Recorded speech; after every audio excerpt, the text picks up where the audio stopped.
Bismillahirrahmanirrahim. Assalamualaikum warahmatullahi wabarakatuh. Alhamdulillahilladzi 'allamal insana bil kitabah wal kitabatu lil qiraah wal qiraatu lil ibadah wal ibadatu lillah.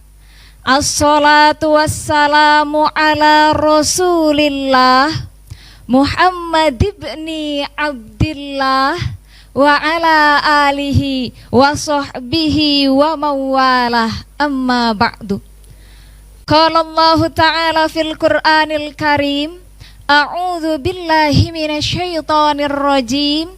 Bismillahirrahmanirrahim. Ma yalfidhu min qawlin illa ladaihi raqibun atid. Wa qala Rasulullah sallallahu alaihi wasallam, man kana yu'minu billahi wal yaumil akhir falyakul khairan aw liyasmut. Jamaah Tribun Lampung rahimakumullah. Yang pertama dan yang utama, marilah kita panjatkan puji serta syukur kita atas kehadirat Allah Subhanahu wa ta'ala.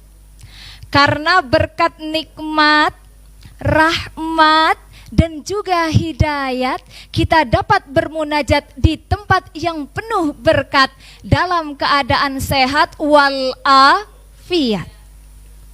Walaupun sudah berbulan-bulan kita di rumah aja, tetapi kita tetap harus bersyukur kepada Allah. Kenapa? Karena itulah ciri khasnya orang Indonesia. Itulah kebiasaannya, itulah habitnya orang Indonesia. Apa? Pandai mencari untung di tengah kerugian. Misal, ketika kita mengendarai motor, kemudian kita kecelakaan, motor kita hancur. Tetapi apa yang kita omongin? Untung aja akunya selamat. Untung aja akunya nggak kenapa-napa. Inilah orang Indonesia, pandai mencari untung di tengah kerugian. Apa maksudnya? Pandai bersyukur di tengah cobaan apapun. Jika kita tarik ke dalam keadaan kita di tengah pandemi corona ini, apa? Jika kita melihat dari sudut pandangnya orang Indonesia, untung aja kita masih diberi kesehatan sama Allah. Alhamdulillah. Untung aja kita masih bisa beraktivitas walaupun di rumah. Alhamdulillah. Untung aja karena corona kita bisa dekat dengan keluarga kita, dekat dengan orang tua kita, dekat dengan kakak dan adik kita. Artinya alhamdulillah. Inilah yang harus kita lestarikan sebagai orang Indonesia. Ciri khas orang Indonesia, pandai mencari untung di tengah kerugian. Kemudian sholawat beriring salam semoga selalu tercurah kepada junjungan kita, Khotimul Anbiya, manusia terbaik sepanjang zaman, pemimpin para nabi, kekasih Allah, Nabiullah, Habibullah, Rasulullah Muhammad sallallahu alaihi wasallam, yang telah membawa kita dari zaman kebodohan, dari zaman kejahilan menuju zaman ilmu pengetahuan penuh dengan para ilmuwan. Dan semoga kita yang mengaku umatnya mampu menjalankan sunnahnya dan menjauhi segala larangannya. Dan semoga kita termasuk umatnya yang mendapatkan syafaat di akhirat kelak. Amin amin ya rabbal alamin. Hadirin Tribun Lampung rahimakumullah. Jika kita berbicara tentang manusia, artinya manusia itu tidak lepas dari yang namanya interaksi sosial, interaksi dengan sesamanya. Entah itu pagi, siang, sore, malam, pasti kita berinteraksi dengan sesama kita. Pasti kita bertutur kata, pasti kita berbicara, walaupun itu hanya sekedar kata gitu misalnya, atau hai gitu, itu tetap berbicara. Dan berbicara merupakan media utama dalam berinteraksi sesama manusia.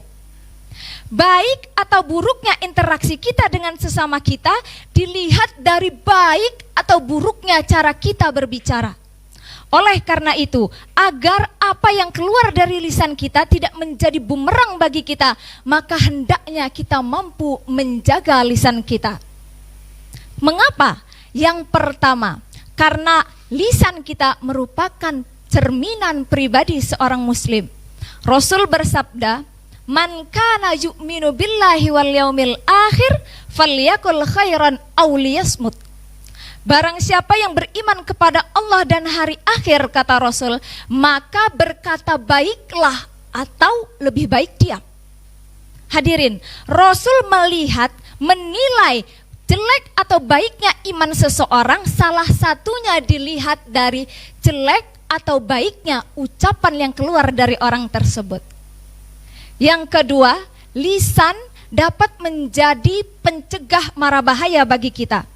Rasul bersabda, "Salamatul insan fi hifdzil lisan." Keselamatan manusia terlihat pada bagaimana ia menjaga lisannya. Pernah dengar istilah mulutmu harimaumu? Ya, kita sering mendengar istilah itu. Perpecahan, perselisihan, permusuhan yang terjadi itu akibat kita tidak mampu mengontrol lisan kita. Perpecahan antar suku diawali dengan saling ejek satu sama lain. Tawuran antar pelajar diawali dengan saling hina satu sama lain. Hadirin, abu yang kecil di kayu dapat menyebabkan kebakaran hutan yang hebat. Inilah mengapa bahayanya jika kita tidak mampu menjaga lisan kita.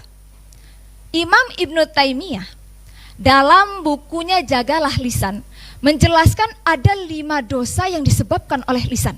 Yang pertama, ucapan kesyirikan atau kekufuran. Ketika kita berkata, aku melakukan ini karena Allah dan karena kamu. Iya, kedengarannya sih so sweet, tetapi itu termasuk ucapan kesyirikan. Kenapa? Rasul pernah bersabda, janganlah kamu menjadikan si fulan sebagai sekutu bagi Allah dalam suatu ucapan, karena itu termasuk perbuatan syirik. Yang kedua, dosa yang disebabkan oleh lisan ialah sumpah palsu. Ketika kita memberikan pernyataan, entah itu untuk membela diri kita atau membela orang lain, kemudian kita menggunakan nama Allah, dan tetapi yang kita ucapkan, kita sudah bersumpah dan tetapi itu bohong, artinya itu sudah termasuk ke dalam dosa besar. Rasul bersabda, beberapa hal yang termasuk ke dalam dosa besar, al-isyraku billah, mensekutukan Allah, wa uququl walidain, durhaka kepada orang tua, wa qauluz zur, berkata bohong, wa syahadatuz zur, sumpah palsu.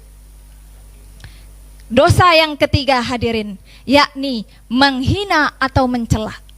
Allah berfirman, wala tanabazu bil alqab, dan janganlah kamu memanggil seseorang dengan panggilan yang buruk. Allah itu menciptakan manusia ada lebihnya, ada kurangnya. Tetapi kekurangan orang lain jangan kita jadikan sebagai ajang kita untuk menghina, menjelekkan, menjatuhkan kesempatan kita untuk membuat dia sakit hati. Kenapa? Karena Allah melarang itu di dalam Al-Quran, dan ternyata itu termasuk ke dalam salah satu dosa yang disebabkan oleh lisan. Dosa yang keempat, hadirin, yakni gibah, ngomongin orang, ngepoin orang. Dalam suatu riwayat, Rasulullah pernah bertanya kepada para sahabat, apa itu gibah? Kata Rasul. Terus sahabat menjawab, hanya Allah dan Rasulnya yang tahu. Kemudian Rasul balas, gibah itu ketika kamu menceritakan sesuatu tentang orang lain, hal yang tidak ia sukai. Terus sahabat tanya, kalau itu kebenaran gimana ya Rasul? Kata Rasul, kalau itu kebenaran berarti kamu telah menggibahnya, tetapi kalau itu kebohongan berarti kamu telah memfitnah atau berdusta atasnya. Dan dosa yang kelima, hadirin, yakni namimah. La yadkhulul jannah namamun. Tidak akan masuk surga orang yang mengadu domba. Hadirin jamaah Tribun Lampung rahimakumullah. Ternyata 5 dosa yang disebabkan oleh lisan kita itu adalah hal-hal sepele, hal-hal remeh, hal-hal yang sering kita lakukan, hal-hal yang sering terjadi di sekitar kita, dan ternyata itu sangat amat bahaya. Bahkan bisa memasukkan kita ke dalam neraka. Sebagaimana Rasulullah bersabda, Innal abda la yatakallama bil kalimah yanzilu finnar ma ab'ada bainal masyriqi wal maghrib. Sesungguhnya seorang hamba yang ketika ia berkata tidak dipikirkan terlebih dahulu, maka itu akan menjerumuskannya ke dalam neraka sejauh antara timur dan barat. Hadirin, ternyata begitu besar dampak dari kita yang tidak mampu menjaga lisan kita. Apa kata Rasul? Masuk ke dalam neraka. Na'udzubillahi min zalik. Tapi selain itu Rasul pun menjaminkan surga bagi umatnya yang mampu menjaga lisannya dari hal yang tidak bermanfaat. Sebagaimana Rasul bersabda, man yadmanna ma baina lihyaihi wa ma baina rijlaihi adman lahul jannah. Barang siapa yang mampu menjamin kepadaku, mampu menjaga apa yang ada di antara dua janggutnya yakni lisan, dan apa yang ada di antara dua kakinya yakni kemaluannya, maka aku akan jaminkan syurga baginya. Hadirin rahimakumullah. Ternyata perkara lidah, perkara lisan itu adalah hal yang sangat penting. Lidah itu bisa lebih tajam daripada pedang. Banyak orang yang terangkat derajatnya karena mampu menjaga lisannya, karena lisannya mampu mengatakan hal-hal yang baik dan bermanfaat. Dan tidak sedikit pula orang yang jatuh dan hancur karena tidak mampu menjaga lisannya. Di penghujung ceramah ini, saya menghimbau kepada kita semua, khususnya diri saya pribadi, semoga kita mampu menjaga lisan kita. Semoga kita mampu menyampaikan hal-hal yang bermanfaat dan baik saja. Dan sebelum mengatakan, semoga kita bisa memikirkannya terlebih dahulu, sehingga dengan lisan kita mampu menghantarkan kita kepada jannahnya Allah. Mudah-mudahan Allah mudahkan kita dalam menjaga lisan kita. Amin, amin, ya rabbal alamin.